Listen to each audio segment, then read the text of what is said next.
Hello students, how are you? I hope you are safe at your home and doing your homework regularly and properly. Students, today we start chapter 8 remaining part. Old book के according हमारे chapter 9 है, new book के according chapter 8 है। First video इसकी आपके पास पहले ही send कर चुकी हूँ, जिसमें हमने सती प्रथा के बारे में जो समझा था कि क्या था सती प्रथा, कैसे उसको बंद किया गया था, कैसे सोशल रिफॉर्मर राजा मोहन राय के द्वारा, स्वामी दयानंद के द्वारा, हम इन दोनों के बारे में अच्छी तरह से रीड कर चुके हैं। कैसे जो विडो रीमैरिज के द्वारा, रीमैरिज के बारे में हमने ईश्वर चंद्र विद्यासागर के बारे में हमने अच्छी तरह से पढ़ा कि कैसे 1856 में परमिशन दी गई थी विडो रीमैरिज की, कैसे 1829 में सती प्रथा को बैन कर दिया गया था। तो today we start remaining part, girls begins going to schools. ये ईश्वर चंद्र विद्यासागर जी का फोटो है साइड में। तो ये कैसे बताया गया है कि लड़कियों के लिए कैसे स्कूल ओपन किए गए थे। पहले लड़कियों को स्कूल कम भेजा जाता था। मैनी ऑफ द रिफॉर्मर्स, बहुत सारे जो सुधारक थे, felt that education for girl was necessary, लड़कियों के लिए जो शिक्षा है वो बहुत ही नेसेसरी है, जरूरी है, आवश्यक है। In order to improve the condition of woman, क्या किसकी कंडीशन सुधारने के लिए, औरतों की कंडीशन को, स्थिति को सुधारने के लिए एजुकेशन देना लड़कियों के लिए बहुत ही नेसेसरी है, जरूरी है। विद्यासागर इन कलकत्ता, विद्यासागर जी ने कलकत्ता में, many other reformer in Bombay set up school for girls, दूसरे समाज सुधारकों ने बॉम्बे के अंदर स्कूल बनाए, विद्यासागर जी ने कलकत्ता के अंदर। When the first school were open in the mid 19th century, जब पहला स्कूल खोला गया गर्ल्स के लिए मिड 19th सेंचुरी के अंदर, many people were afraid of them, तो बहुत सारे लोग डरे हुए थे। They fear that school would take girls away from home, तो उनको क्या डर था कि जो स्कूल बनाए गए हैं लड़कियों के लिए, ये पहले लड़कियों को घर में चार दीवारी के अंदर रखा जाता था, उन्होंने कहा कि ये लड़कियों को घर से दूर ले जाएंगी। Prevent them from doing there domestic duties, और उनको घर के जो घरेलू काम है उनको करने से रोकेंगे। Moreover girls had to travel through public places in order to reach school, तो उन्हें बहुत सारे पब्लिक प्लेसेस से गुजरना पड़ेगा स्कूल पहुंचने के लिए। तो जो पहले के लोग थे वो मानते नहीं थे इन बातों को, अच्छा नहीं मानते थे। Many people felt that this should have a corrupting influence on them, तो इस प्रकार की जो एक्टिविटीज होंगी स्कूल जाने की, पब्लिक प्लेसेस को क्रॉस करने की, तो ये सब क्या उनको करप्ट बना देंगी, भ्रष्टा भ्रष्ट बना देंगी लड़कियों को ये सभी activities. They felt that girls should stay away from public space, उन्होंने कहा कि पब्लिक प्लेस से लड़कियों को दूर ही रखा जाना चाहिए। ये लोगों की उस समय की थिंकिंग थी। तो उनकी मान्यता थी कि लोगों को लड़कियों को पब्लिक प्लेस पे नहीं भेजना चाहिए। Therefore throughout the 19th century, लेकिन 19th सेंचुरी के बाद most educated woman were taught at home by liberal fathers और हस्बैंड्स, तो कुछ महिलाओं को उसके जो पति थे या जो पिता थे, हस्बैंड या फादर की देख रेख में घर पर ही पढ़ाया गया, स्कूलों में नहीं भेजा जाता था, घर पर ही उनको पढ़ाया जाने लगा। तो उनको देखकर कुछ पढ़ी लिखी औरतों के बाद सम टाइम वुमन टोट देमसेल्फ, कई बार औरतें खुद अपने पढ़ती थी। आपने ये सब 7th क्लास में जिसके बारे में हम रीड कर चुके हैं, राज सुंदरी देवी के बारे में, पंडिता रमाबाई के बारे में देखा कि उन्होंने कैसे, हमने पढ़ा था 7th क्लास में कि खुद वो कैसे छिप छिप कर पढ़ती थी। तो इस प्रकार कुछ औरतें थे जो खुद पढ़ती थी। Do you remember what do you read the Rajasundari Devi book social and political life, तो हमने राजसुंदरी देवी के बारे में जो 7th क्लास में पढ़ा था। She was one of who secretly learn to read write in the flickering light a candle at night, रात में कैसे मोमबत्ती की लाइट में, रोशनी में वो पढ़ती थी, चोरी छुपे पढ़ती थी। जो मोमबत्ती या दिए की लाइट होती थी उस लाइट में वो चोरी छुपे उसने पढ़ना सीखा था। In the latter part of the century, लेकिन सेंचुरी के लास्ट पार्ट में school for girls were establish by the Arya Samaj in Punjab, Punjab के अंदर स्कूल बनाए गए गर्ल्स के लिए आर्य समाज के द्वारा। एंड द ज्योतिराव फुले इन महाराष्ट्र, और महाराष्ट्र के अंदर ज्योतिराव फुले ने लड़कियों के लिए स्कूल बनाए। In the aristocratic Muslim house hold in north India, आज भी उत्तरी भारत के कुछ मुस्लिम परिवारों के अंदर woman learn to read Quran in Arabic, तो कुछ आज भी मुस्लिम परिवार की जो महिलाएं अरबी में कुरान शरीफ पढ़ना सीखने लगी हैं। They were taught by woman who came home to teach, तो वो औरतों के द्वारा उनको पढ़ाया लिखाया जाता है, सिखाया जाता है। Some reformer such as Mumtaz Ali, तो कुछ जो सुधारक थी, समाज सुधारक जैसे Mumtaz Ali, reinterpreted verses from Quran to argue for woman education, Mumtaz Ali जैसी जो सुधारक थी, समाज सुधारक थी, कुरान शरीफ की आयतों का हवाला देकर उन्हें कहा कि महिलाओं को क्या दिया जाना चाहिए, राइट ऑफ एजुकेशन, वुमेन्स को एजुकेशन का राइट दिया जाना चाहिए। First Urdu novels began to written from the late 19th century, पहला उर्दू लैंग्वेज का जो नॉवल था वो 19th सेंचुरी में लिखा गया था। Amongst other things these were meant to encourage women to read about religious and domestic management in the language they could understand। तो कुछ दूसरी बातें थी कि जैसे महिलाओं को इस बात के लिए प्रोत्साहित किया जाता है कि वो धर्म और घरेलू साथ समान के लिए बारे में ही पढ़े, यानी कि घर के बारे में ही, डोमेस्टिक चीज़ों के बारे में ही पढ़ें, ज़्यादा दूसरी बातों के बारे में ना रीड करें। तो ये महिलाओं के लिए बताया जाता था। स्टूडेंट ऑफ हिंदू महिला विद्यालय ना 1875, तो यहाँ दिखाया गया है when girls school were first set up in the 19th century, generally believe that the curriculums for girls are to be less taxes than that for the boys. तो ये जो लड़कियों के लिए स्कूल बनाए गए थे, आमतौर पर खोले गए थे, तो ये लड़कों के कंपैरिजन में इनकी कम सख्ती से इनको सिखाया जाता था। हिंदू महिला विद्यालय was one of the first institution provide girls with the kind learning and usual for boys at the time। तो हिंदू महिला विद्यालय एक ऐसी शुरुआती संस्थानों में था जहाँ शिक्षा दी जाती थी और लड़कों को भी शिक्षा दी जा रही थी, यानी कि लड़कों के साथ साथ वहाँ लड़कों को भी एजुकेशन दी जा रही थी। तो वुमेन राइट अबाउट वुमेन, औरतों ने औरतों के बारे में कैसे लिखा है, क्या लिखा है, इसके बारे में हम यहाँ देख रहे हैं। From the early 20th century, 12वीं सेंचुरी के 20वीं सदी के स्टार्टिंग में Muslim women like the Begum of Bhopal, तो जो भोपाल की बेगम थी, प्ले ए नोटेबल रोल, एक अच्छा रोल निभाया था, भूमिका निभाई थी। प्रोमोटिंग एजुकेशन अमंग वुमेन, किसको प्रमोट करना, औरतों की एजुकेशन को प्रमोट करना। They founded a primary school for girls at Aligarh, उन्होंने एक अलीगढ़ के अंदर लड़कियों के लिए प्राथमिक स्कूल खोला, प्राइमरी स्कूल खोला था। अनदर रिमार्केबल वुमन बेगम रुकैया सिखावत Hussain started school for Muslim girl in the Patna Calcutta. दूसरा जो रुकैया बेगम थी, इसके बारे में मैंने 7th क्लास में रीड किया था कि कैसे इसने जो एक स्वप्न देखा था, ड्रीम था, उसके बारे में हम 7th क्लास में रीड किए थे। रुकैया शेखावत के द्वारा भी मुस्लिम लड़कियों के लिए पटना और कलकत्ता के अंदर स्कूल खोले गए थे। Was a fearless critic conservative ideas, arguing that religious leaders of every faith accord in inferior place of women। तो यहाँ क्या बताया गया है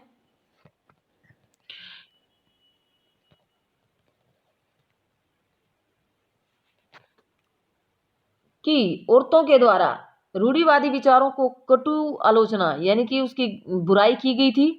और महिलाओं का क्या मानना था कि उनका जो धर्म है, धार्मिक नेताओं औरतों के निचले दर्जे में रखा गया है, यानी कि जो रिलीजियस लीडर हैं, जो धार्मिक नेता हैं, मुखिया हैं, उनके द्वारा ही औरतों को इन्फीरियर स्थान दिया है समाज के अंदर। By the 1880s decades Indian women began to enter universities, 1880 के आते आते भारतीय विश्वविद्यालयों में महिलाओं को भी यूनिवर्सिटी के अंदर एंट्री मिल चुकी थी।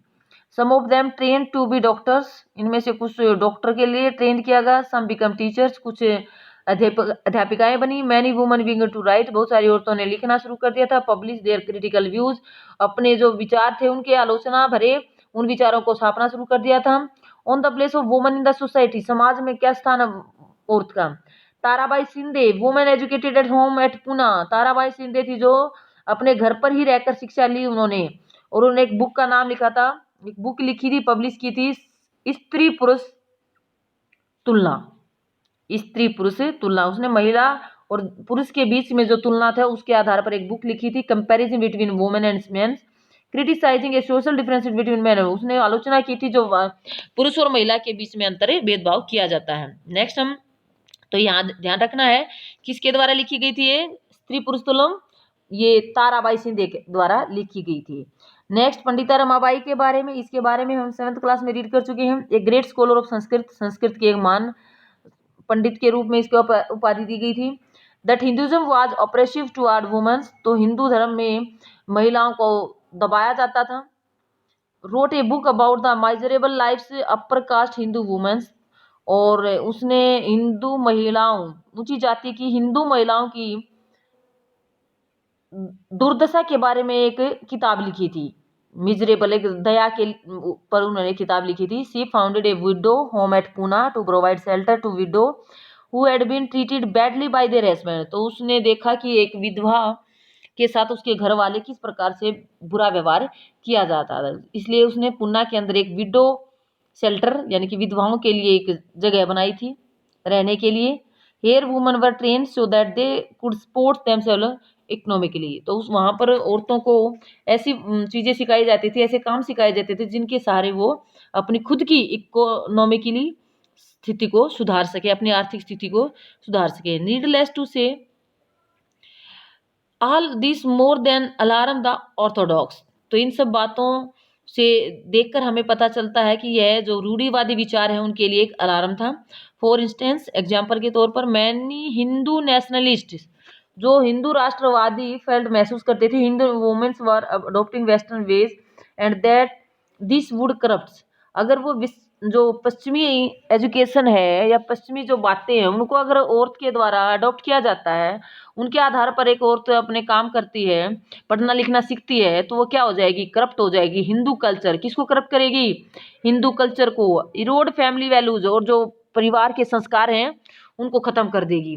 Orthodox Muslims were also worried about in the impact of this changes. और जो रूढ़िवादी मुसलमान थे वो पूरी तरह से इस बात से चिंतित थे कि वो हमारे जो विचार है उनको बदल दिया जाएगा अगर औरतों को पढ़ना लिखाना सिखाया जाएगा। तो as you can see by the end of the 19th century, जैसे 19th सेंचुरी के खत्म होने पर women themselves were actively working for reform.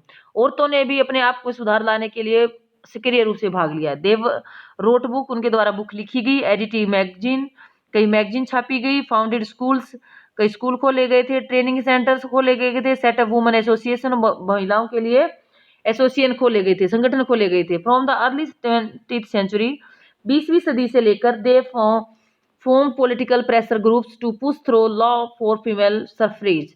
तो कई जो पॉलिटिकल राजनीतिक दल थे उन पर प्रेशर बनाया था, दबाव समूह बनाए गए थे ताकि औरतों को वोट डालने का अधिकार मिल सके। बेटर हेल्थ केयर, उनको अच्छी स्वास्थ्य सुविधाएं मिल सके, एजुकेशन मिल सके, इन सब के लिए पॉलिटिकल पार्टी पर औरतों के द्वारा जो प्रेशर ग्रुप बनाए गए थे, दबाव समूह के द्वारा पॉलिटिकल पार्टी पर दबाव डाला गया था। Some of them join various kind of nationalist and socialist movement from 1920 के बाद कई राष्ट्रवादी और समाजवादी आंदोलनों का हिस्सा भी औरतों ने लिया था। इन द 20th सेंचुरी, 20वीं सेंचुरी के अंदर leaders such as Jawaharlal Nehru, Subhash Chandra Bose, जो हमारे नेता थे मेन तौर पर नेहरू जी और Subhash Chandra Netaji, their support to demand for greater equality freedom for India women's.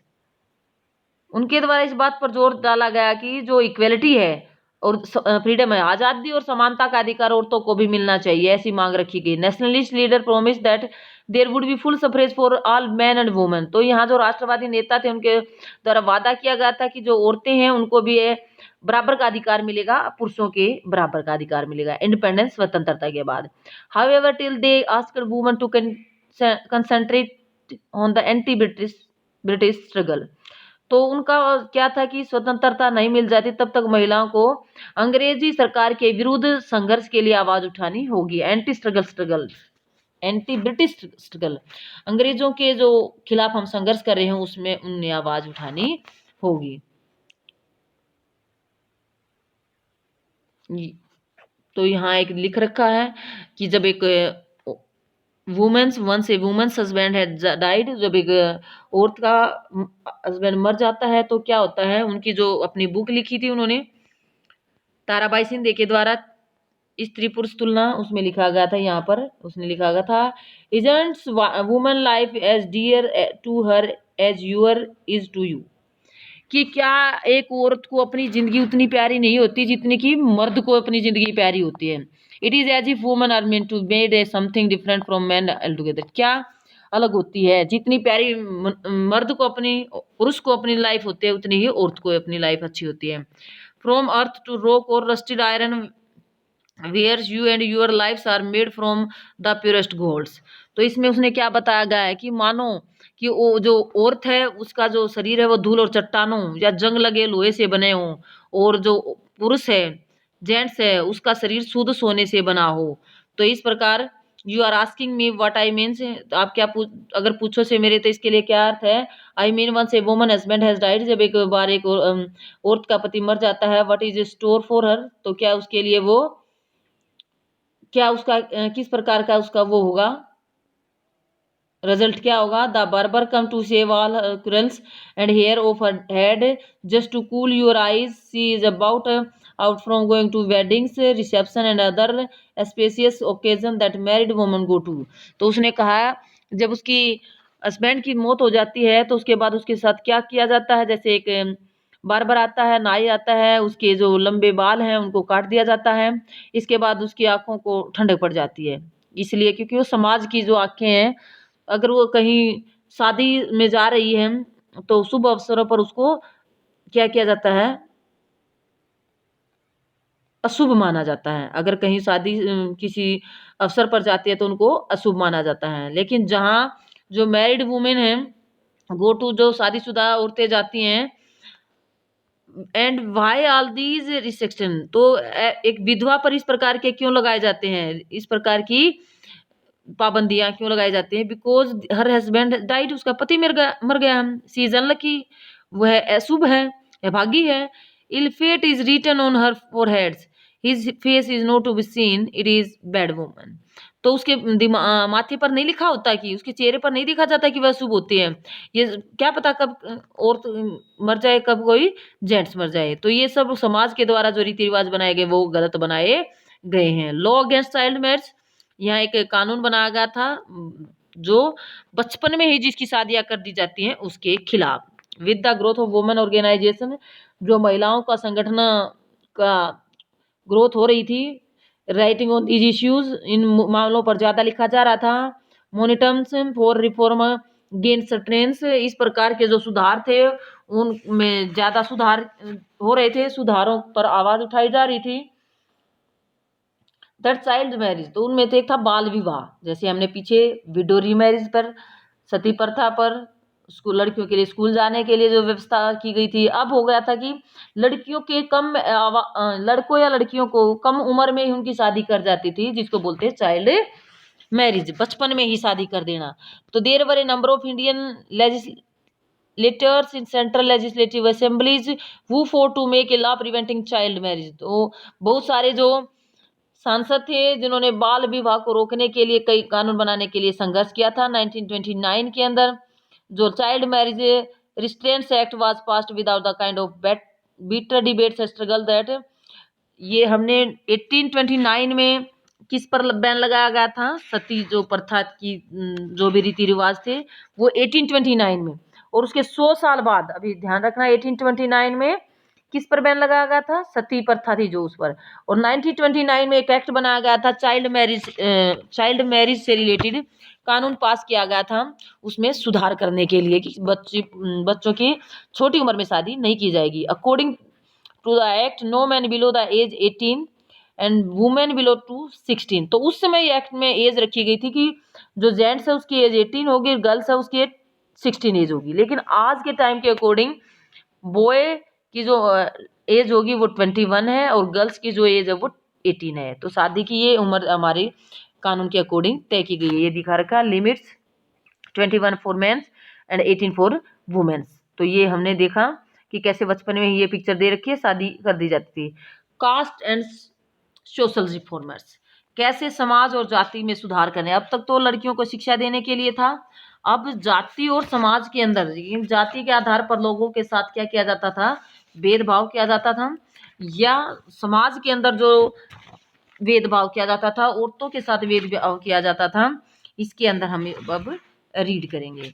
तो इसमें क्या बताया गया है, some of the social reformers, जो सामाजिक सुधार करने वाले थे, we have been discussing criticised caste inequalities. तो देखा गया कि जो समाज सुधारक थे उनके द्वारा समाज के अंदर जो असमानताएं हैं, भेदभाव हैं, उनके खिलाफ आवाज उठाने या उनकी आलोचना करने की सोची। Raja Ram Mohan Roy translate an old Buddhist text, बुद्धों की एक बुक थी उसको ट्रांसलेट किया, क्रिटिकल्स ऑफ कास्ट, जिसमें बुराई की गई थी जाति के आधार पर।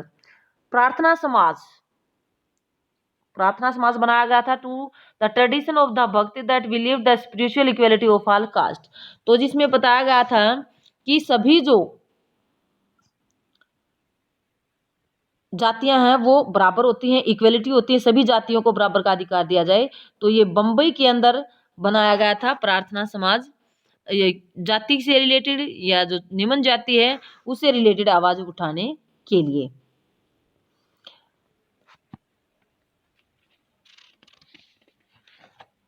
तो इस प्रकार in Bombay, the Prarthana Mandali was founded in 1840, work for the abolition of caste. Many of these reformers and members of reforms associations were people of upper caste, often in secret meeting.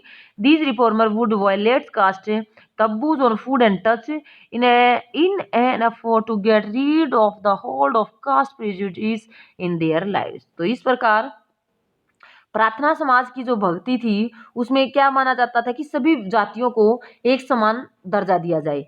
उन्होंने जाति में जो भेदभाव किया जाता है उसको खत्म करने के लिए मुंबई के अंदर 1840 में एक मंडली बनाई गई थी जिसका नाम था परमहंस मंडली बनाई गई थी जाति को खत्म करने के लिए, जाति के जो भेदभाव था उसको खत्म करने के लिए।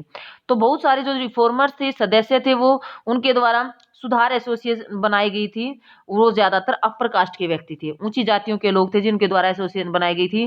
ये गुप्त मीटिंग करते थे आपस में सुधार करने के लिए, और गुप्त मीटिंग करने के लिए ये भोजन और सफर जैसे मामलों के कायदे कानूनों का उल्लंघन करते थे। और इसी प्रकार से वो पूरी लाइफ इस प्रकार के जो पुराने विचार हैं, रूढ़िवादी विचार हैं, उनसे वो फ्री नहीं हो पाए, स्वतंत्र नहीं हो पाए।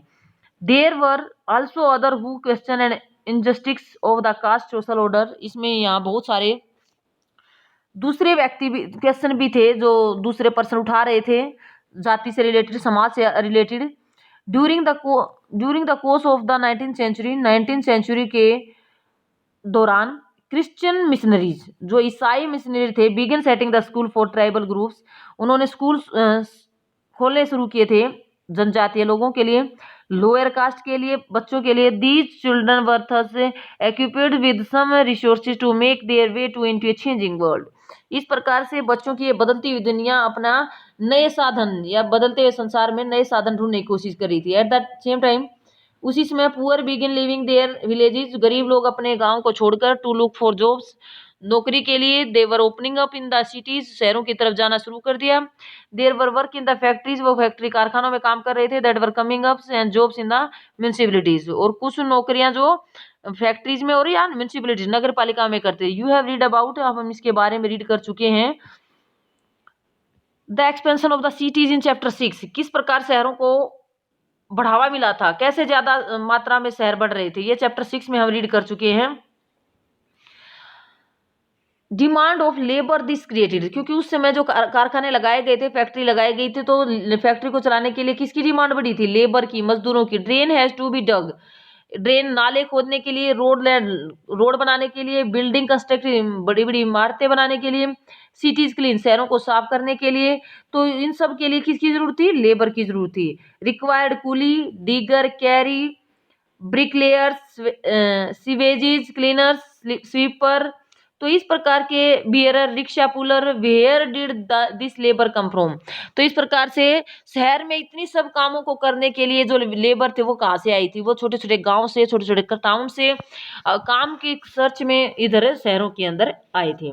The poor from the villages, small towns, many of them from low castes, जो छोटी जातियों के लोग थे अपने काम चलाने के लिए, अपने अर्निंग करने के लिए शहरों की तरफ आए थे। Moving to the city where there was a new demand for labours, वहां पर नए नए मजदूरों की जरूरत थी। Some also went to work in the plantation, कुछ जो बगीचे थे वहां पर काम ढूंढने के लिए गए थे। असम के अंदर, मॉरिशस के अंदर, त्रिनिदाद के अंदर, इंडोनेशिया के अंदर। तो जो कुछ मजदूर थे वो आसाम में चाय बागान, मॉरिशस, त्रिनिदाद और इंडोनेशिया के अंदर गए थे। Work in new location was often very hard, काम खोजना किसी नई जगह पर बड़ी मुश्किल होता था। But the poor people for low cost, लेकिन जो गरीब थे, छोटी जाति के लोग थे, साथ दी एज एन अपॉर्चुनिटी, उन्होंने एक मौके की तरह इसको ढूंढा। Get way from the oppressive hold the upper caste, क्योंकि उनके ऊपर जो ऊंची कास्ट के लोगों का दबाव बना हुआ था। Land owner exercised over their lives and daily humiliation they suffer, तो उनको हर रोज अपमान की जो भावना थी, अपमान के इस जीवन से निकलने के लिए वो कहीं और सर्च कर रहे थे, काम को ढूंढ रहे थे। हु कुड प्रोड्यूस शूज, तो इस प्रकार ये जो जूते हैं वो कौन बनाता है, तो यहाँ देखते हैं हम एक कुल्ली शिप, कुल्लियों से भरा हुआ शिप है। दिस कुल्ली ship name John Allen carried many Indian labours, ये ले जा रहा है बहुत सारे भारत के मजदूरों को टू मॉरिशस, मॉरिशस ले जा रहा है। Where they did a variety of form of hard labours, उनको यहाँ जाकर बहुत सारी मेहनत करनी पड़ेगी। Most of these labour were from low caste, वो छोटी कास्ट के व्यक्ति थे। अब हम यहाँ देखते हैं कि जो जूते हैं वो कौन बनाता है। लेदर वर्कर, चमड़े का काम करते हैं। Have been traditional held in the contempt since they were work in dead animals which are seen dirty politics, वो मरे हुए जो एनिमल्स थे उनका चमड़ा उतारने का काम किया जाता था, उनका चमड़ा उतारते थे और वो उसके जूते बनाते थे।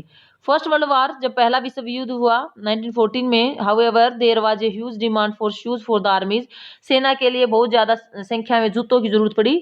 Cast prejudice against leather work meant that only the traditional leather worker and shoe makers were ready to supply army shoes so they could ask high price and gain impressive profit. तो इस प्रकार जब first world war में सैनिकों के लिए ज्यादा जूतों की जरूरत पड़ी, तो जो चमड़ा के काम, चमड़ा से जूते बनाने का काम किया जाया था, मोची के जूते तैयार, जो मोची था या कामगार था वही जूते तैयार कर सकता था। इस प्रकार ये व्यक्ति अगर ज्यादा मात्रा में जब जूतों की डिमांड हुई तो उनकी कीमत थी वो भी ज्यादा रख सकते थे और जिससे उनको काफी लाभ हुआ था। तो ये आंध्र प्रदेश के बारे में, मदिगा के बारे में, कास्ट सिस्टम अनटचेबल जो आंध्र प्रदेश में है, तो इसके बारे में बताया गया है। यहाँ पर ये जो पिक्चर दिखाई गई है। देर वर अदर जॉब्स टू, दूसरी जो नौकरियां थी वो भी उनके लिए वहां थी। देर आर्मी, द आर्मी जो सेना के अंदर ऑफर्ड अपॉर्चुनिटी, उनको अवसर मिल रहे थे, मौके मिल रहे थे। नंबर ऑफ महार पीपल, बहुत सारे जो महार कास्ट के लोग थे, हु वर रिगार्डेड एज टचनेबल, यानी अनटचेबल, छुआछूत में माना जाता था, उनको छूने नहीं दिया जाता था। Found job in Mahar regiment, तो उनको महार जो रेजिमेंट थी आर्मी की उसमें नौकरी मिल गई थी। Father of B.R. Ambedkar, leader of the Dalit movements, जो भीमराव अम्बेडकर के पिताजी हैं, दलित मूवमेंट चलाया गया था। टोट एट एन आर्मी स्कूल, और सैनिक स्कूल में भी पढ़ाते थे। तो ये महार जाति के या छोटी जाति के लोगों को थोड़ा सा डेवलप करने के लिए यहाँ पर दिखाया गया है। तो ये वीडियो बड़ी हो जाएगी, आज हम इतना ही करते हैं। वीडियो को ध्यान से सुनना है, समझना है। Okay students, thank you.